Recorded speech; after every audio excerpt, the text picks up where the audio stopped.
There are some pretty seriously flawed bits of thinking in your video here that I take it from your tone of voice that you're fairly open to debating rather than rigidly sticking to. Firstly, on what you say about zeros crashing into zeros, which is an interesting way of putting it. I really don't see how, because scientific methodology doesn't yet fully explain how the universe came to be, that therefore means the externalized ego of Bronze Age goat herders somehow is a more reliable explanation of natural phenomena. I don't see that at all. There's a non sequitur there that you are far more familiar with than I am. But that's a debate to be had at another time. What I'm interested in is the reliance that you seem to place upon the idea that the Bible is an infallible text. There was a commenter on my blog, howgoodisthat.wordpress.com, which I think is linked on the side there, who simply calls himself Nick, and he chirped up into an interesting debate that I was having with a Christian called Todd on the historical reliability of Scripture, and this imaginary line of continuum that there seems to be in a lot of Christian apologetics from the origins of the text up to the present day, as if this is an unbroken stream of information which has been spread and shared, and the Jesus story is this idea going around that the Jesus story is kind of pretty much how it happened. I don't know how to tell you this, but it's really not as straightforward as that, and I don't claim to be a history student or anything like that. My interest in issues surrounding critical thinking and free thinking and secular humanism are largely based upon my interest in politics and in science. The history side of it is something that I'm getting to grips with slowly but surely, and I think I've got a pretty good grounding in it. Getting back to the comments that have been left on my blog by this guy Nick, from what I've read, he very succinctly explains why there are a couple of problems with the connection between modern day Christianity and ancient origins of Christianity through the writings of Josephus and other historians who are known to be reliable historians in other respects because of their references to people like ancient Roman emperors and people like Romulus and Remus and other hero warrior gods from mythology who were born to virgins and turned water into wine and bodily ascended into heaven, and the basis upon which the Jesus myth is based.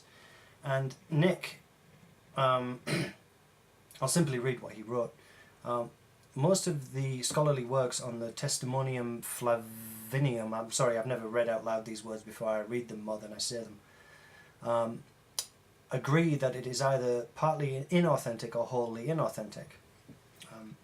Origen, again O-R-I-G-E-N, was clearly familiar with the antiquities and writes about a far less significant brief possible allusion to Jesus via James, and yet he not only makes no mention of the Testimonium passage, he further characterizes Josephus as not having believed in the Jesus Christ story, totally inconsistent with the transcriptions of the Testimonium we now have. Indeed, we don't have any reference at all to the Testimonium passages from any of the early church fathers until Eusebius, E-U-S-E-B-I-U-S, writing about 3 centuries after the supposed time of Jesus. 3 centuries. So 1, Nick writes, the authenticity of the passage is highly suspect. 2, even if it had been authentic, it would have been written decades after the time of Jesus, based on, at best, second-hand information taken from unreferenced sources of unknown reliability. And 3, as the story goes, the creator of the vast cosmos of at least 100 billion galaxies comes to our tiny speck a few billion years after its creation and actually lives among us for a while. And he goes on to add something which I also agree with. Given the limitless power at his disposal, why are we having to scratch for a pathetic few highly suspect crumbs of transcriptions of second-hand stories written long after the fact? Does that really sound like the modus operandi of a god? If he came to this planet to reveal himself, this is the great line that I really want to press home to you. If he came to this planet to reveal himself, Why did he choose to do so in such a secretive way that leaves behind exactly the same lack of hard evidence that we typically have for personages of myth? And this is a very important thing for Christian apologists like yourself to really get a hold of.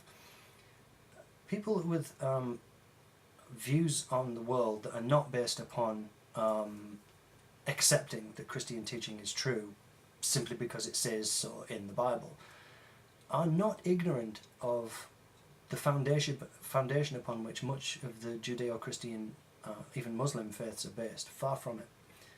You seem to be aiming your criticisms at all atheists, which I'm actually beginning to slowly get an idea of why this is. It's because of this misunderstanding of what the definition of the word atheist means.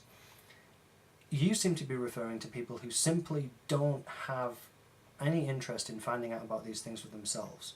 People who are not born again, people who are not religious, are therefore atheist. And that isn't the definition of the word that I understand at all. I personally feel as if my atheism leads me towards a greater understanding of what actually happened in the lead up to here and now than anything which can be gleaned from a book written 2,000 years ago by people who were not in possession of all of the facts.